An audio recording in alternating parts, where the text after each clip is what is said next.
The Last of Us is one of the rare beloved games of the past decade that not only didn't demand a sequel, but actively seemed to resist the idea of one.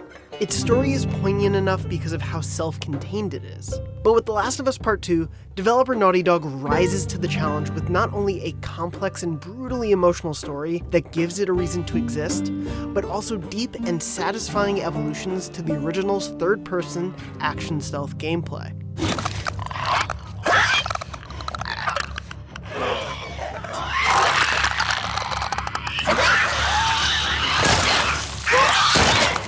Right off the bat, I promise there will be no Part 2 spoilers in this review other than what Sony has already shown in trailers and gameplay. Part 2 starts out seemingly simple, taking place about 4 years after the end of The Last of Us and setting an older, angrier, but still immune Ellie on a quest for revenge that hones in on the cycles of violence that can plague humanity as much as any infection. As it grows into something further reaching and ambitious, it knowingly leans into and often subverts the tropes of the genre, such as guilt by association and the inevitable escalation of matching an eye for an eye. Games are often defined by giving us the power to choose what happens, but The Last of Us and Part 2 concern themselves more with a specific depiction of its characters. We're asked to take them as they are, and that leads to some of the most fully realized characters in gaming who I always empathized with, even if I didn't always agree with them. It delivers experiences that are incredibly memorable for how uncomfortable and challenging it is to be forced to act them out yourself.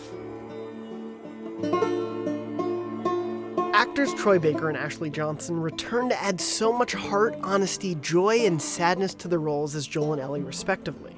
Ellie is the protagonist of Part 2, and the focus on her allows for so many funny, frustrating, vulnerable, endearing, and frightening moments. Fuck, this is so great. It all stays true to what the original game established while deepening my understanding of her. Baker is no less fantastic as Joel, even though Part 2 is more focused on Ellie. He sells the weariness of a man who has taken so many lives to save his own and the lives of those he cares about, and made questionable moral decisions out of love. You think I'd let you do this on your own? There's also a great cast of supporting characters introduced, like Shannon Woodward's instantly charming Dina. I would be remiss if I didn't mention, though, in the most spoiler-free of terms, the incredible performance by Laura Bailey. Like so many of The Last of Us's characters, calling this new character purely good or evil would be reductive. Her motivations are just as legitimate and arguably noble as Joel's or Ellie's. Most of these actions revolve around the larger conflict between the warring groups in Seattle, where much of Part 2 takes place. The many characters you'll encounter here are one of the major ways in which Naughty Dog avoids the fatigue that set in for many with Uncharted 4's last act. Even though it's about 25 hours long, Part 2 never drags because there's always new voices to hear.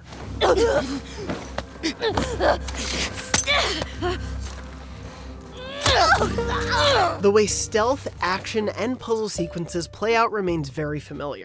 That said, Part 2 has taken major steps to add variety to avoid the repetition of the first game.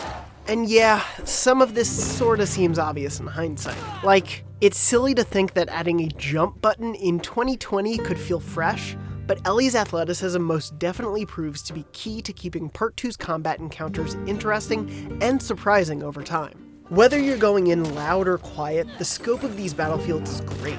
They take place in areas like multi-tiered shopping malls or fragmented skyscrapers that offer what feels like naturally complex puzzle boxes. There's always plenty of room to sneak around and pick off enemies one by one, or, as usually happened to me, plan to be stealthy but get caught and scramble to narrowly escape danger. Ellie's moves let you improvise to stay one step ahead of some significantly smarter and better coordinated enemies. That is, if you can learn to understand the various factions. Seraphites communicate via whistles, the WLF carry deadlier modern weaponry, and the infected...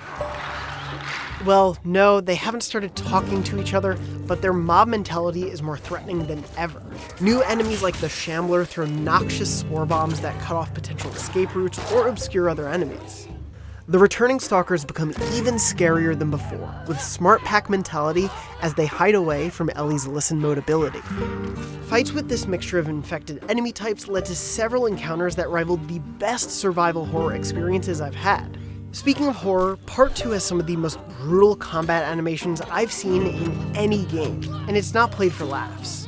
I'm not squeamish, but I did sometimes find myself choosing to be stealthy just to save myself from watching this again.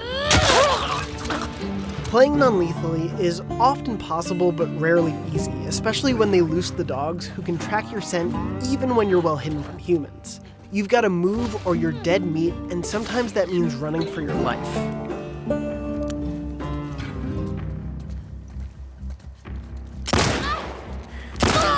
The artfully detailed and realized locations Ellie travels through are layered with backstory. It seems as though every room tells a tale of people frozen in time, and the density and detail of it astonished me. That's especially true of the Uncharted Lost Legacy style open world area, which rewards exploration with great character moments. It was also a huge relief that I never once had to find a floating pallet to use as a raft for someone who couldn't swim. Part 2's environmental puzzles never feel as mindless as that, because they rely a lot more on contextual challenges that make smart use of Ellie's journey through skyscrapers, residential neighborhoods, sewers, and much more. And those clever designs are dressed with some of the most beautiful environments I've seen from the PlayStation 4 generation.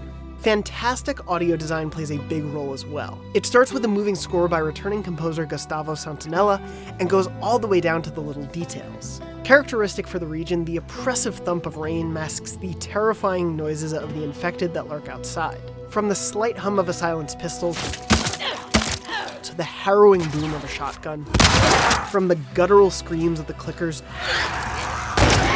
to the muttered self-reflection of Ellie as she kills an enemy. Naughty Dog's post-pandemic world sounds alive.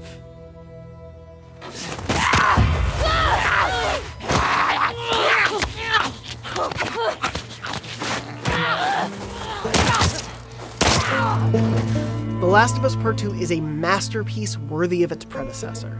Taking strides forward in nearly every way, Ellie steps into the spotlight and carries the sequel in a manner that feels like the culmination of everything that's made Naughty Dog's blockbuster storytelling so memorable.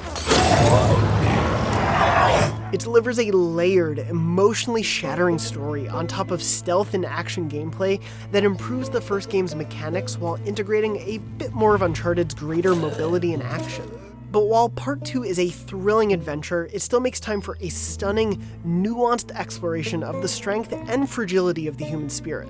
The PlayStation 4 has one of its finest exclusives in one of the generation's best games.